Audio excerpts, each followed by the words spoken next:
Jimmy Wright is out here fishing nearly every day. Yeah, ain't nothing like fishing.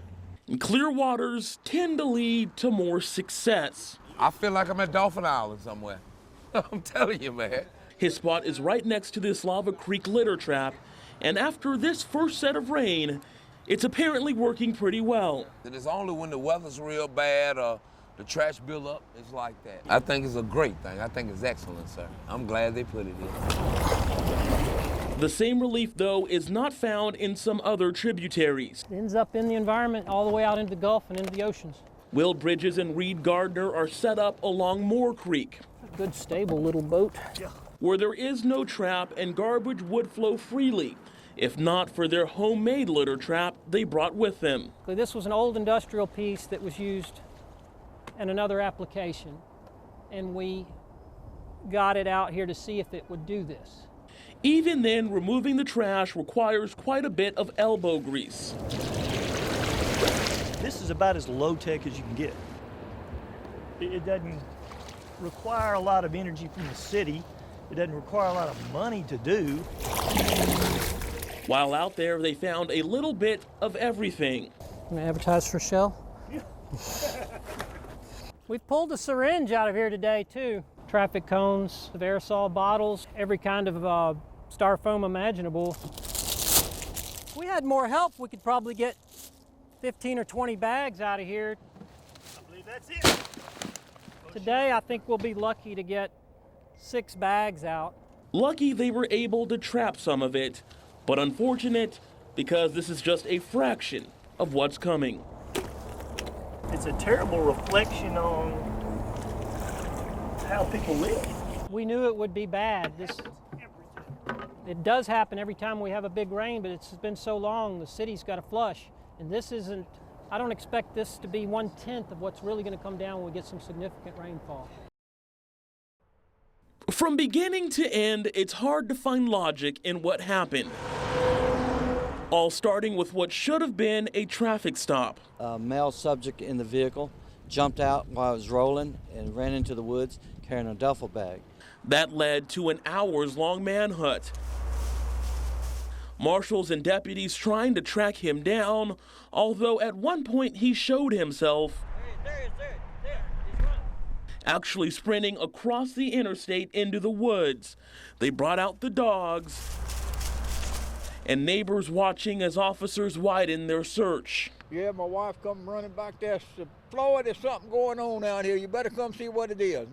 And they had the canine dogs in the backyard trying to pick up a scent. But once the helicopter came, it wasn't much longer before they had their suspect, who came out with a few bite marks. Damn dog bit the hell out of me. Why'd you run?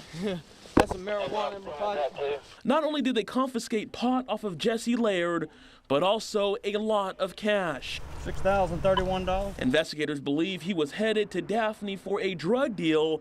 After being treated for bites to his arm, Laird had more to say. Why is it worth running over marijuana? I don't understand that. Because the cops is killing people for a little bit of marijuana and people's going to prison for a little bit of marijuana. I do not want to be killed and I do not want to sit in prison for marijuana.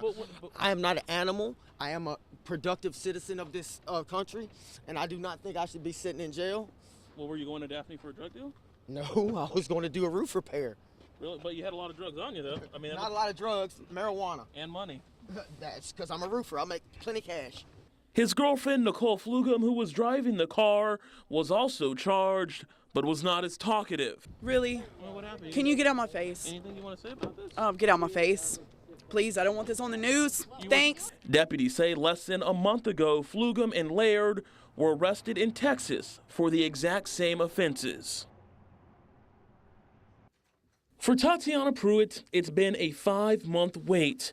But for little Jamarcus, he's been waiting his whole life, albeit only a week. You ready to see your daddy? See, Jamarcus wasn't even supposed to be here yet. He supposed to came on December 19th. He couldn't wait. I was like, please, just wait on your daddy. I just wanted him to wait on his daddy, but he didn't want to wait, so he came early.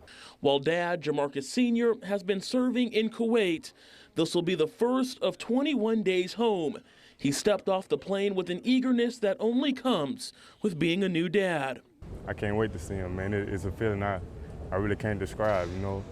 I haven't cried in about, I say like 10 years, man, but when I heard him, because I was on FaceTime when she had him when I was down there, and I cried, you know. It's a good feeling. Weather prevented this reunion from happening at the airport. I wanted him to be the first thing his daddy saw when he got off the plane, but I didn't want him to get sick. So tack another 30 minutes to that wait. But at the end of a drive home, this new family of 3 finally came together. Hey. So you got smoke on you, huh? There you go, man. Okay. But even for Dad, there are rules. I'm gonna wipe my hand before I pick you up, man. Clean hands for a moment. So little man. Oh, that's so beautiful. That takes the words away. And words can't describe, you know.